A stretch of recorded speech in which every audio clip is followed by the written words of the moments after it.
See? I told you we'd make it. There's the general. Oh, flying first class. Your tax dollars at work. Excuse me, your seats are back here, folks. Are you sure that was barbecue? Would you wear that color green if you didn't have to? Besides, he's the only person in this plane that looks like he's killed people. I stand corrected. It's Chuck.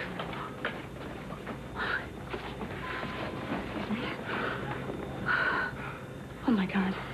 What if he crashes the plane? No, I don't think that's a good title for a book, honey. He's not going to crash the plane. That's not what he's programmed for. How confident are you in your programming? Practically 100%. He's got to get to Washington, too. Once we get there, all bets are off. But until then... Do you at least have those things that stop him, those charcoal things? What are they called? Fast lights. They're right here.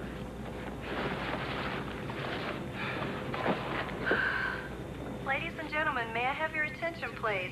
At this time, we ask that you switch off all electronic devices as they may cause interference with the plane's instruments. Remind me to call the spy guy when we land. You're asking the wrong person. I'll write it down. Why do you want to talk to him anyway? Well, if a CD player can interfere with the plane's electronic system, maybe there's a way we can interfere with the signal coming from the homing device on the rocket.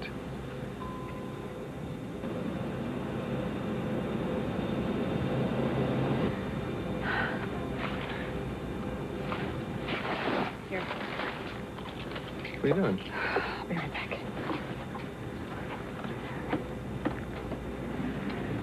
Pardon me. Why haven't we taken off yet? Is there a problem? Oh, no, not at all. Our head flight attendant had a last-minute crisis come up, and we had to get a replacement. He just boarded. Thank you. Ladies and gentlemen, I'd like to welcome you aboard Flight 253 to Tokyo. I'm just kidding. I wanted to see if you were paying attention. This should be a pleasant flight.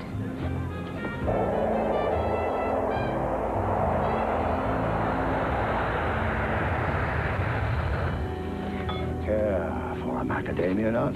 Sure. No. Take the whole jar. Hey, thanks. You know what would complement those nuts nicely? A nice Chardonnay. Compliments of the house. What a great airline. Hand me a bark bag. Let's see, Camp David, surrounded on two sides by national forest. That'll narrow down the possible launch sites. Okay, rocket's range, 2 miles. Let's see if anything's sunk in from Mrs. Herman's geometry class. Not that we ever had a test question on triangulating the location where a psycho was going to launch a rocket at the president. Police officer, hands up! Yeah, I love saying that. I need to talk to your friend, Gus. Haven't seen him. How about Amber? Haven't seen her. Lauren? Now, her I've seen. Actually, she was just here last night. You know, everybody thought it was real funny about, you know, you thinking she was dead. Oh, yeah, I bet it was a real laugh fest. Yeah. So, where is she now? That's a good question. You know, I do not know. Yeah, she's got her own stuff going. Mm-hmm. You going somewhere? Oh, well, yeah, I got some vacation time coming, but, listen, is there something specific that I can help you with? Well, that's up to you. Can I be frank with you? Sure. Lover, when I'm near you and I hear you speak my name softly in my ear, you breathe a flame. Exactly what kind of cop are you? Kind of cop who has an instinctive ability to know when someone's lying to him. I also have the ability to ID a gift by holding it up to my ear and shaking it, but that's another story. Now, the situation with Gus is that he's in deep guano. You know it. And I know that you know that I know it. Now, the question is, are you going to help your friend?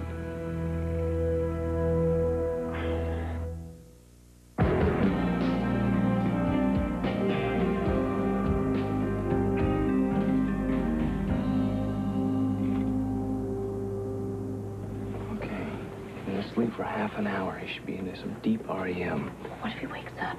Or if someone sees you? Will you stop worrying and let me work my magic? You mean you actually have a plan? No.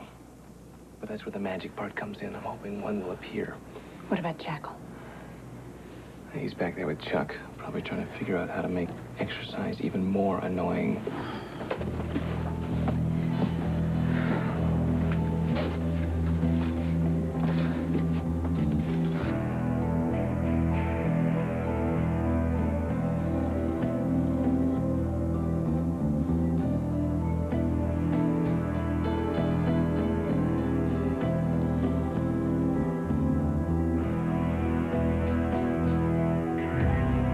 Sir, what are you doing?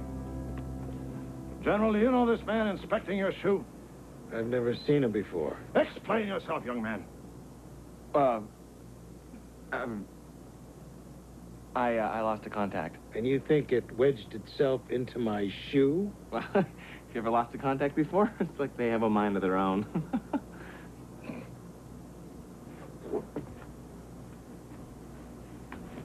Frequent flyer crash.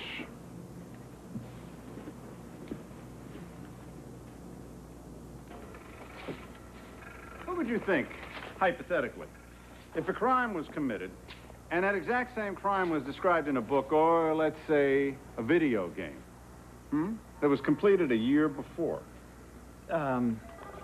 Hypothetically, I'd say that the author's got to be pretty stupid if he commits a crime the exact same way they described in the book, because then he'd be the primary suspect. But maybe he's counting on that to get him off the hook. I saw Basic Instinct. I'll just let the machine get that. Peter, do you know what the penalty is for aiding and abetting? No. Well, neither do I. But I'm sure it's bad. I mean, if it weren't, it wouldn't be a penalty. Wait for the beep, then. Do what you do. Dr. Lloyd, this is RJ Rental Car at National Airport, D.C. We weren't able to get you a subcompact, but we will upgrade you to an intermediate at no additional cost. Hey, good news. That's okay. We'll also have the maps you requested with respect to Camp David. Okay, Peter. Game playing's over. There is a camp level in Gus's game. I saw it in his notes. Is that Camp David? Is that the plan?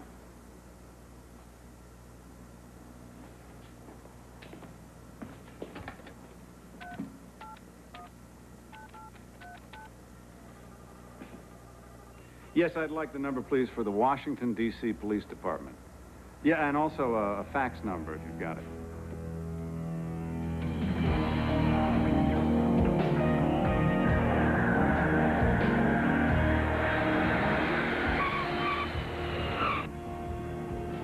Then you go up to him, pretend he's Oliver Norton, and ask him for his autograph. Are you sure it's an attack?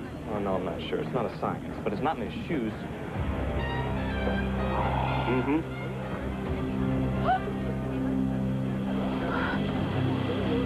It's them, all right. Back off, Chuck. You'll be sizzling like bacon.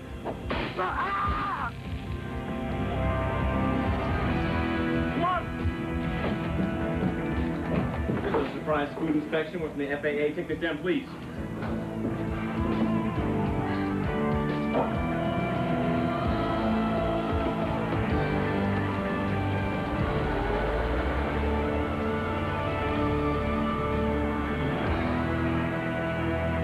Yeah, hello, Spy Guy?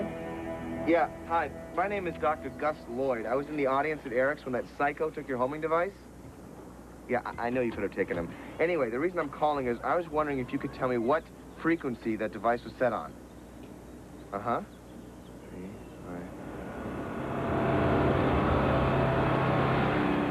Listen, if I wanted to, would there be a way of jamming the signal? Uh-huh. Right.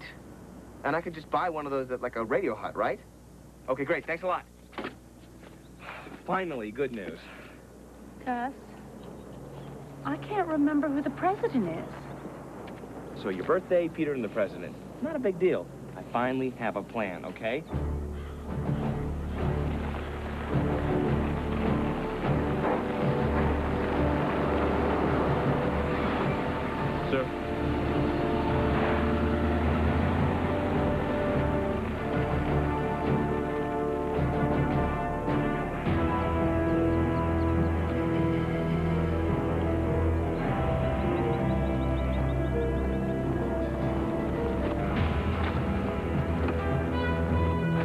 horseback riding, canoeing, water skiing. The very idea of summer camp makes my stomach turn. These children should be doing something useful, like working long hours in a sweatshop, producing Jackal memorabilia.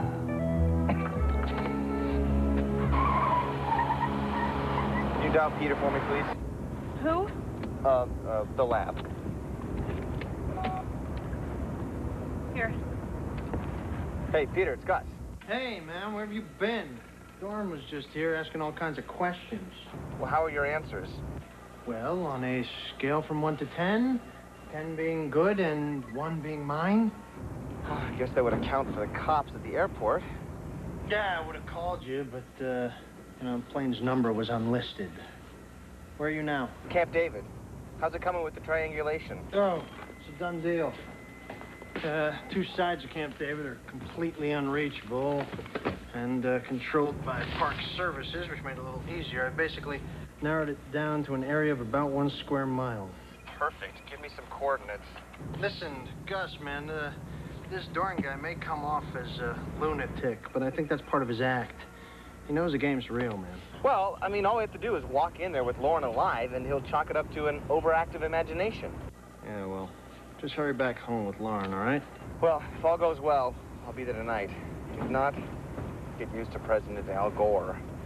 I'll talk to you later.